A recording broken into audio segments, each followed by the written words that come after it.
At the heart of the hydro dispute is the 1977 Northern Flood Agreement, a legal contract between 5 First Nations, Manitoba Hydro, and the Manitoba government. The agreement provided compensation to the signatory communities. It also promised poverty reduction, clean drinking water, and environmental protection. In the 1990s, 4 of the 5 communities signed an implementation agreement that released Manitoba Hydro and the government of Manitoba from some of their original commitments.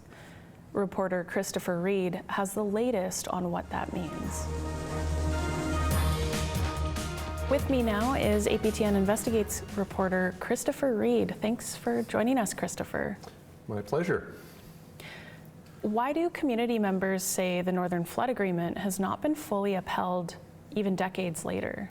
Well, I think some of the loudest voices in that respect are coming out of Pimicikamak or Cross Lake.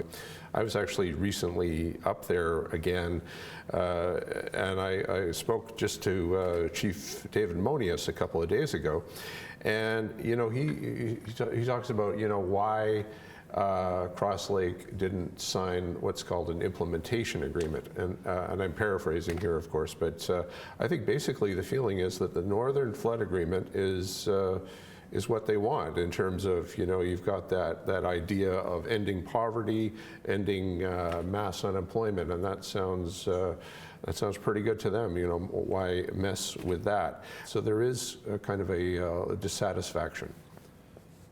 And so has there been any movement since your series first aired? Well, one of the big systems that sort of generates all this power is something called the Churchill River Diversion.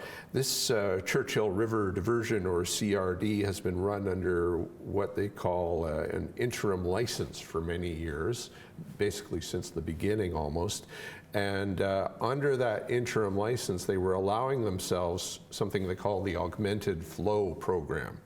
You talk to people up there about sort of the problems they're seeing with what hydro has done to the whole ecosystem, and they talk about the augmented flow program as being sort of the real devil in the details.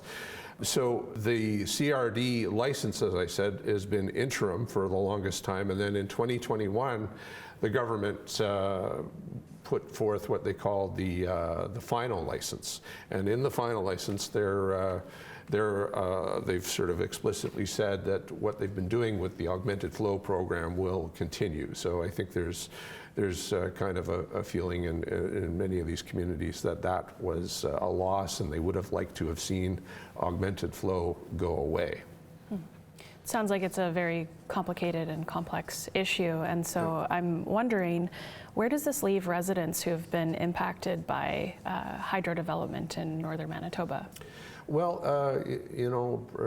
pretty much where they've been for 50 years or more. And, as I say, I was recently up in Cross Lake again, and they just had this situation where the power went out, and it was right around the end of the year, December 28th, power went out for a few days, so they lost all their heat, and pipes were freezing and exploding, not only in homes but in the water treatment facility and the sewage treatment facility. So they've had to move all of a whole bunch of their people into hotels in Winnipeg and Thompson, and it's been kind of a rough situation. Well, that's all the time we have for today. Great series, Christopher. Thank you very much, Brittany.